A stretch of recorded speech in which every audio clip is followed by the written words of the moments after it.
Au commencement, le tohu-bohu, le chaos. Dans le vide inconnu, les énergies des univers, les éthers, se concentrèrent pour former les guides de nos esprits, les étoiles. Dans notre univers, les éthers se fixèrent en un point sacré, l'axe du monde, et formèrent le guide de notre cœur, le soleil. Les énergies de notre univers rayonnèrent à leur tour à partir du soleil, et se matérialisèrent en 5 corps célestes, appelés planètes. Chaque planète se mit alors à agir comme un prisme, et à réfléchir les éthers du soleil en un deuxième point où elles se concentrèrent. Là, ils se mélangèrent pour former le 7e corps céleste de notre univers, la Terre. Pendant longtemps, les énergies continuèrent à se mélanger sans produire d'effet, mais peu à peu, elles rentrèrent en relation les unes avec les autres et formèrent le centre de la Terre, le Graal. Celui-ci est fait de telle façon qu'il emprisonne chaque éther et le transforme en un champ magique qui circule autour de la Terre. 5 champs se créèrent. Le champ de l'eau, influencé par Mercure, qui créa nos océans. Le champ de la Terre, sous l'influence de Vénus, qui modela nos sols. Le champ de l'air, gouverné par Jupiter, qui fabriqua notre atmosphère. Le champ du feu, sous l'emprise de Mars, qui produisit nos combustions. Et enfin, le champ de Lune, satellite de la Terre. Ce dernier champ fut le plus puissant, car la Lune était alors, et est toujours, le corps céleste le plus proche de la Terre. Il s'opposa directement aux énergies pures du Soleil, et grâce à leurs interactions, naquirent les premières formes de vie. Cela prit un nombre incalculable d'années, mais la vie se développa aussi sûrement que lentement. L'une d'entre elles, soutenue par les champs de Lune, arriva à dominer les autres. Ce fut la venue des grands sauriens.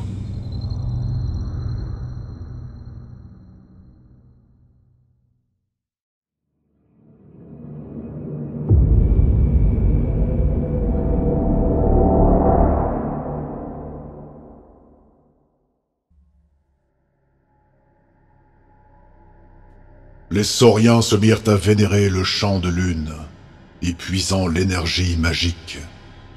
Ils élevèrent ainsi une grande civilisation, sombre et terrifiante. Ils vivaient dans des forêts cathédrales qui leur tenaient lieu de ville. Leurs pensées, aiguisées par le champ de Lune, remplaçaient à la fois langage et outils. Ils se livraient des guerres interminables et bâtissaient des religions dédiées à la Lune. Leur lente évolution et la puissance aisément utilisable des champs lunaires et de leurs plaisirs finirent par les aveugler. À leur insu, d'autres formes de vie se développèrent. C'est durant cette période que naquirent les Caïms, purs esprits, sans corps physique, sous l'influence des 5 champs magiques. Les rayons du soleil, de forte intensité, engageaient un lent processus qui allait bien plus tard donner naissance aux êtres humains. Les sauriens arrivèrent à un stade où ils ne vécurent plus que pour la satisfaction et la jouissance de la maîtrise des champs lunaires. Guidés par un tyrannosaure roi prophète appelé Mu, ils décidèrent de fabriquer un corps céleste, une nouvelle lune. Celle-ci, la lune noire, émettait un champ de lune plus puissant que celui de la lune blanche.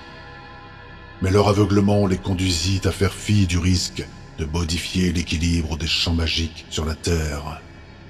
Les Caïms, issus des 5 champs magiques du feu, de la terre, de l'eau, de l'air et de la lune, s'éveillaient à la conscience. Comprenant que la création de la lune noire risquait de faire disparaître leurs champs magiques, ils décidèrent d'arrêter les sauriens devenus fous. Ils acquirent peu à peu le contrôle des champs magiques et utilisèrent leurs 5 puissances réunies pour détruire la lune noire. Celle-ci explosa, créant un nuage gigantesque de particules qui endommagea fortement les champs lunaires. Les sauriens ne purent résister à la quasi-disparition des champs de lune, dépérir et finirent par s'éteindre, laissant les Caïms seuls maîtres de la terre.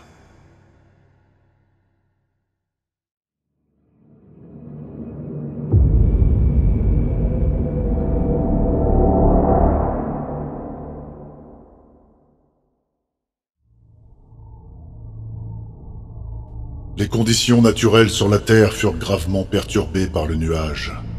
Les Caïms continuèrent alors de développer leur maîtrise sur les 4 champs magiques restés intacts, afin d'agir concrètement sur les éléments. Le 5e champ, qui resta très longtemps occulté, ne disparut pas pour autant.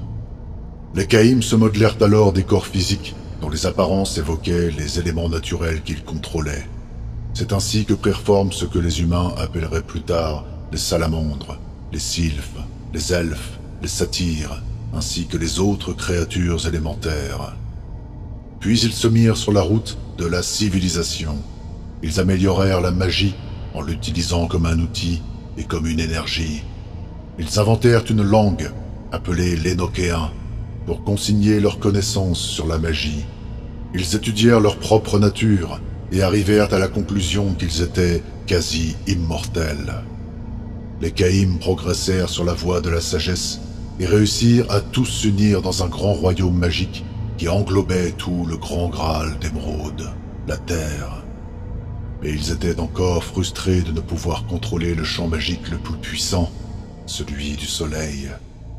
Ils décidèrent donc de franchir une nouvelle étape dans l'accomplissement spirituel et de maîtriser le champ solaire.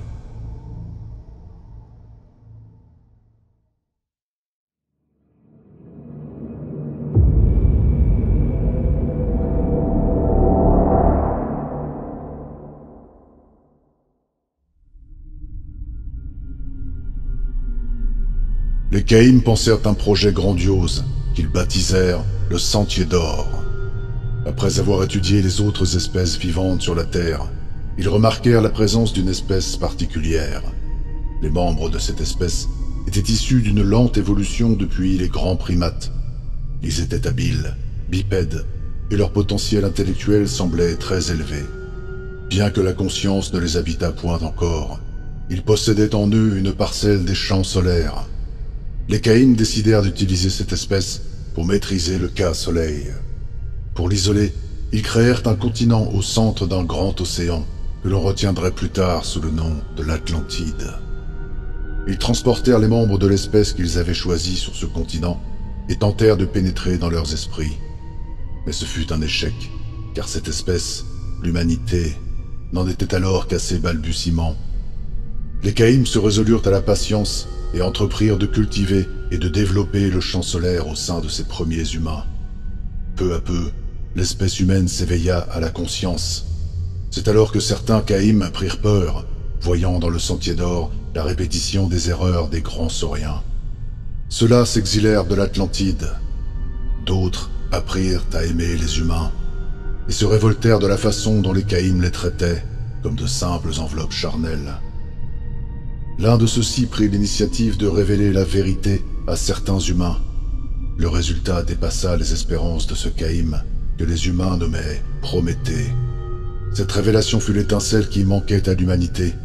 Les humains comprirent l'atrocité de leurs conditions, esclaves des Caïms, dans un paradis qui n'était pas le leur.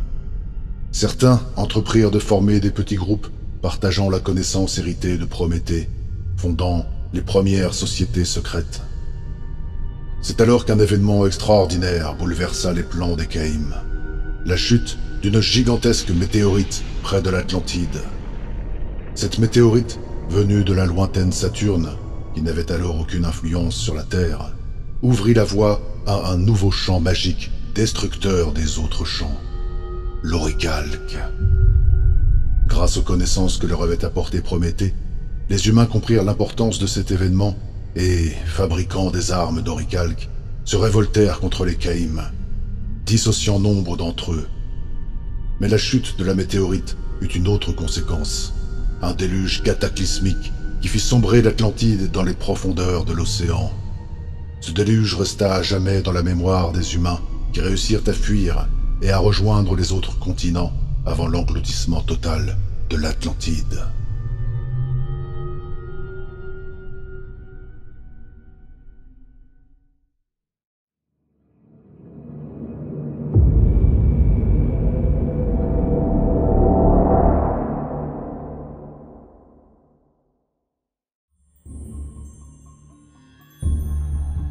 Après la chute de l'Atlantide, les Caïms devinrent les Néphilim, les déchus. Ils étaient en passe de disparaître en raison de l'oricalque manipulé par les humains. Les Néphilim exilés décidèrent de réagir. Ils étudièrent les champs magiques de la Lune et y découvrirent les restes de puissance de la Lune Noire. Ces vestiges de champs de Lune Noire avaient pour propriété de résister à l'oricalque. Grâce à la manipulation des champs magiques de Lune Noire, les Néphilim exilés purent lutter contre les humains et sauver leur espèce de l'extinction. Mais ils furent transformés à tout jamais. Ils perdirent la capacité de manipuler les champs magiques autres que ceux de la Lune Noire. Pour combler ce manque, ils furent obligés de voler aux humains leur cas-soleil. Les Néphilim devinrent les Sélénim, vivant grâce au sang, à la chair et aux émotions des humains, errant la nuit et terrifiant l'humanité, qui les nomma morts-vivants, loups-garous, ghouls ou encore vampires. Mais ce sacrifice ne fut pas inutile. Il permit aux autres Néphilim de se perpétuer. La grande majorité des humains luttaient désormais férocement contre leur créateur. Des batailles titanesques s'engagèrent, retracées dans les épopées comme Gilgamesh ou la Bible.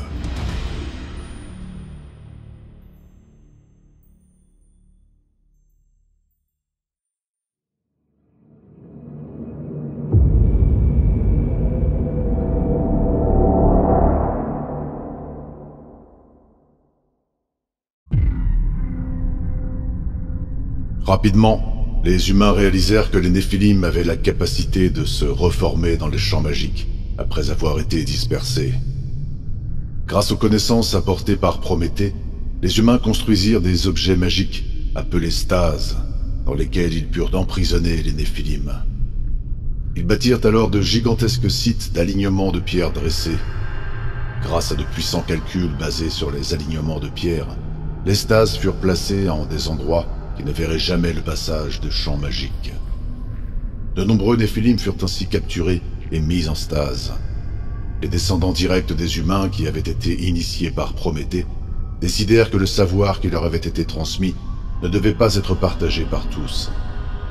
Ils choisirent donc de garder ces révélations secrètes, de les utiliser pour dominer les humains non initiés, de perpétuer les stases, d'instaurer des rituels les sauvegardant de l'emprise des Néphilim, et finalement de se débarrasser définitivement de leurs anciens maîtres.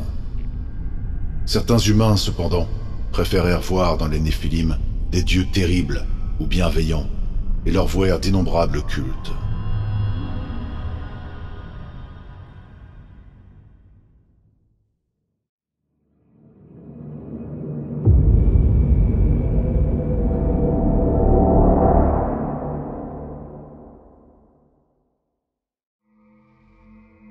À l'aube de la civilisation égyptienne, humains et Néphilim conclurent un pacte.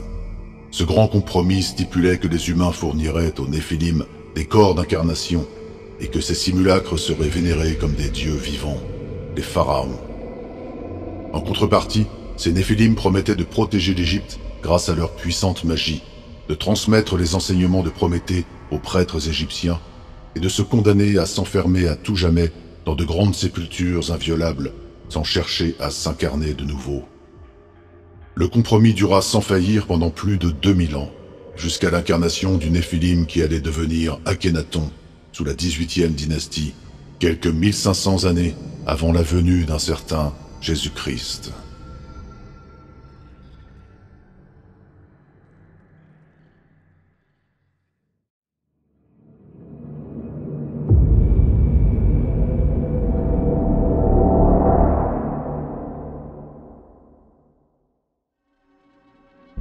Lorsqu'Akhénaton accéda au trône d'Égypte, il décida de reprendre le sentier d'or, ceci en débarrassant les Néphilim de la malédiction de l'incarnation. Il commença à répandre une nouvelle religion d'un dieu solaire unique. Il grava 22 tablettes de pouvoir destinées à accueillir un néphilim de chaque dynastie passée et 4 néphilim qui viendraient après lui. Il ordonna secrètement l'ouverture des tombeaux des pharaons et les incarna provisoirement dans des humains. Les membres du clergé égyptien, pris de panique, décidèrent de lutter énergiquement contre Akhenaton. Ils réussirent à disperser certains néphilim incarnés dans des pharaons, ainsi qu'Akhenaton.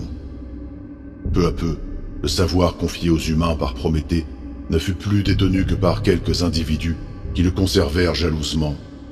Ceux-ci entreprirent de cacher la vérité aux autres humains en falsifiant l'histoire. Ils occultèrent des enseignements et ce qui se rapportait aux néphilim et entreprirent de diriger le monde. Les néphilim tombèrent dans l'oubli, sauf pour les sociétés secrètes qui continuaient à les pourchasser et à les mettre en stase. Certains humains tentèrent de redécouvrir des parcelles de la vérité, mais le seul résultat fut le déplacement de certaines stases et par conséquent le réveil des néphilim. Depuis lors, les néphilim se cachent des humains et cherchent à redécouvrir le sentier d'or qu'ils nomment désormais Agartha.